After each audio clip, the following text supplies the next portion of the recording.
Hey everyone, this is Mr. Saints Godzilla 21, and thanks to your guys' support, my channel has reached over 70,000 subscribers. I couldn't be more thankful for all the encouragement and love I've received over the last 8 years. Wow, has it really been that long? Man, how the time flies. Anyways, as a special thank you, I thought I'd do my first Q&A on the channel and answer some highly requested questions from you guys. When I made my community and Twitter post asking for your questions, I didn't expect to get nearly half the comments that they received. So, I'll do my best to answer every question I can, but I do apologize in advance if I don't get to yours. There were also a lot of similar questions, so I may not be able to properly credit everyone for some of these. I'll do my best, but I apologize if I miss your name. With that said, let's dive right in. Alright, so one of the most frequent questions I received was how and why I started YouTube. Well, I've always been fascinated with the film industry since I was little. I would constantly make short films with my friends and just have fun learning how everything comes together. Then when I discovered YouTube in 2009, I thought it'd be fun to upload my projects there. Keep in mind that I was only 11 at the time, so you can imagine the quality content I was making. Dad, you're late to I wouldn't start taking YouTube more seriously until late 2010 and early 2011 when Saints Row III was announced. I was a huge fan of Saints Row by then, so I decided to make a second channel for gaming content only. To jump to another question real quick, the channel's name was Mr. Space Godzilla 21. I wanted to simply call the channel Space Godzilla since he's my all-time favorite villain, but the name was already taken. Anyways, my original idea was to continue making live-action content on the old channel and occasionally make gaming videos on the other. I wasn't yet only making content on Saints Row, I'd cover anything I thought would make views. 2 years would go by where I'd be making content on and off.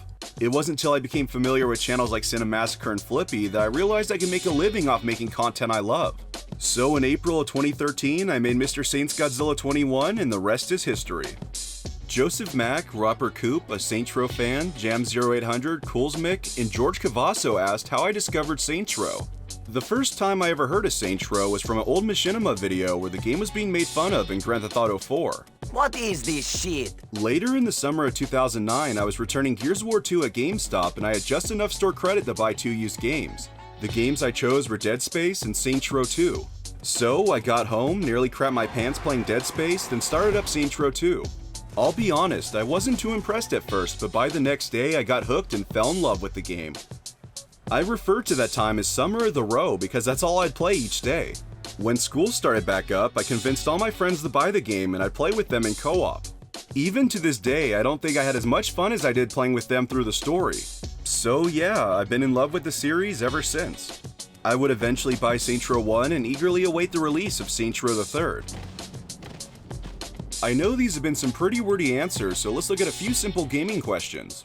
Tobias Johnson wants to know what was the first video game I ever played. To be honest, I can't quite remember, but I believe it was Atlantis for PlayStation 1. It's quite an enjoyable game, and I still play it from time to time if I have my PlayStation set up.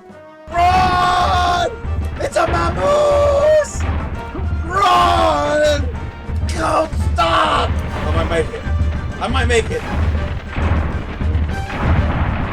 Mammoth! Betrayal XRD asks what my top 5 favorite games are. That's a tricky question. I know I'll probably leave one out, but I'd have to say Halo 3, GTA Vice City, Timesplitters 2, Star Wars Knights of the Old Republic, and of course Saints Row 2. Birkenheat asks roughly how many hours do you have on Saints Row 2? I'm not entirely sure. I have multiple saves with 500 plus hours each, and Steam says I almost have 200 hours. Also, I lost my original save, so there could be another 100 to 200 hours to add to that total. If I had a guess, I would imagine at least 2,000 hours. Dr. Purpleman on Twitter was wondering what game I'd like to see crossover with Saints Row. I've thought about this before, and I'd have to say Dead Rising. Zombies may be common throughout the Saints Row games, but just imagine the possible combo weapons if you have Saints Row items like the Penetrator or the Pimp Slap. I think Deep Silver and Capcom has some talking to do. Rockstar Games North asks, when a midget smokes weed, does it get high or medium? I'm not sure, ask F13. A few people brought up a good question. Do you feel as if only doing Saints Row content is preventing your channel from truly expanding, and do you consider branching out in order to build your channel even further? I'll be honest, I did feel that way about Saints Row content around 2016. That's the main reason I started the series Best Glitches. That way I could take small breaks from Saints Row and still make content people would hopefully be interested in. But with the remaster on the way and a new Saints Row game in development, it's only a matter of time before there's a boom in popularity for the series. As for branching out, I've been thinking about making videos on games I've been collecting for my RGH Xbox. Whether they're early builds, mods, or homebrew games, I think there's a lot of content to be made there, and you'll be seeing it soon on the channel. Anaquay asks, what new types of content would you want to make or at least try once?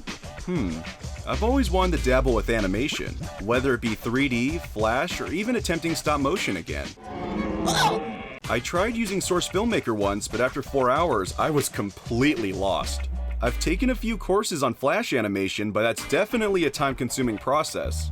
Crispy Man Cream is curious to know what my favorite video is that I've uploaded to the channel. Without a doubt, that'd have to be my preview of the Terminator DLC for WW2K16.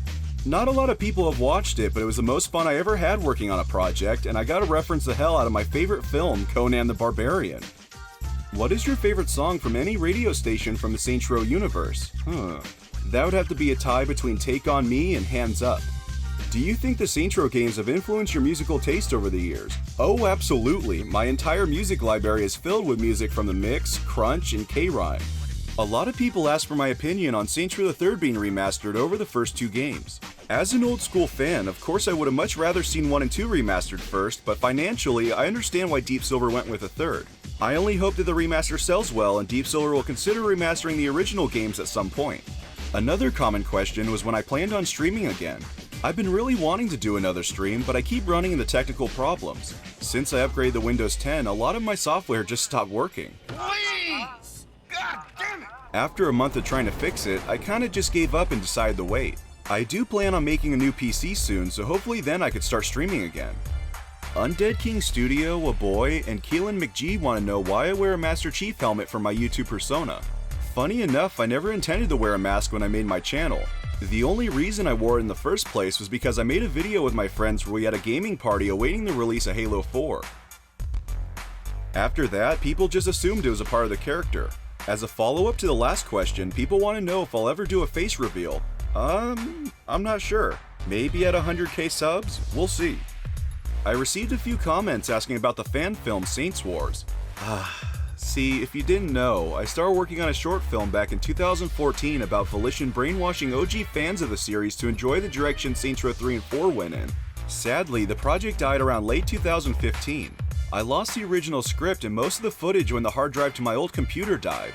The film also ended up being too ambitious and I wouldn't be able to afford finishing it. But who knows, if the demand is out there, I may try reviving the project someday. Cami Buddha wants to know why and how I became a Godzilla fan. As long as I can remember, I've always been a fan of the Big G. I believe it began with my dad showing me one of the old Showa films, and my love for Godzilla grew ever since. Just taking a glance in my room will show you how much I enjoy collecting Godzilla merchandise. Oh, look, here's some guys in the box. Never even out of the box. You can't believe that. Look, this guy's never been out of the box either. Oh my God. My first ever short films were all me wearing a homemade Godzilla suit while I terrorized the backyard and occasionally the cat. I'm sure to my dying breath I'll always be a Godzilla fan. Swegta on Twitter asked a good question, which by the way, check out his amazing channel if you love the game Bully or real news on future Rockstar games. He was wondering if people ever ask me if I get bored making only Saints Row content. Surprisingly, I'm not asked that too often. Since the Saints Row series has 5 official titles and Volition is quite open with unused features and cancelled games, it leaves a lot of topics open to make videos on. Also, the only times I get bored when making Saints Row content is when I go long stretches without talking about Saints Row 2. SGS would like to know my thoughts on Volition's other titles. Well, I've yet to play Free Space, Descent, or Summoner, but I've enjoyed the studio's other work quite a bit. The Red Faction series is pretty fun, but personally, Guerrilla is easily my favorite. No other game has come close to matching the breathtaking levels of destruction Guerrilla is known for. As for the 2004 Punisher game, it's honestly a lot of fun, and I'll have more interesting things to say about it in the near future. If you'd like to know my thoughts on Agents of Mayhem, I have an 8-minute review on the channel. A few people asked what my favorite and least favorite missions are in the Saints Row series. For my favorite, that'd have to be Revelation in Saints Row 2. What can I say? It's amazing finding the audio tapes that tie up some of the loose ends from Saints Row 1 and being able to fight alongside Julius one more time before executing him. As for my least favorite mission, it'd have to be the first level of the Gangsters in Space DLC. I personally find it to be poorly paced and it's just so boring. I know there's plenty of other missions that are difficult or downright unfair, but here you have hardly any control over the action and it just goes on and on. It drives me nuts. Here's a question I received a lot of comments about: the next Saints Row. As much as I'd love to answer everyone's questions, I'm still under an NDA and I can't say much on what I saw during my trip to Volition last July. Sorry. This question comes from Viola. How did you meet Flippy? This is kind of a fun story. So I've been a fan of Flippy since 2011 when he uploaded his first Saints Row the Third glitch video. I actually didn't talk to him till he commented on one of the first videos I uploaded to my channel. From there, I sent him a friend request on Xbox, and to my surprise, he actually accepted it. Sometime later in July of 2013, he invited me to an Xbox party and we became good friends soon after. I hope I answered most of the questions you were interested in and I didn't bore you to death with so much personal information. Again, I'd like to thank everyone for helping my channel reach its current state, and especially for all the positive comments over the years. None of this would have been possible unless it was for your support and overwhelming generosity. And of course, a special thanks goes out to my Patreon sponsors: John, Jordan Flattery, Delta, Scissorp, KM, and Sam Just. Like always, thank you for watching, and I'll catch you guys next time.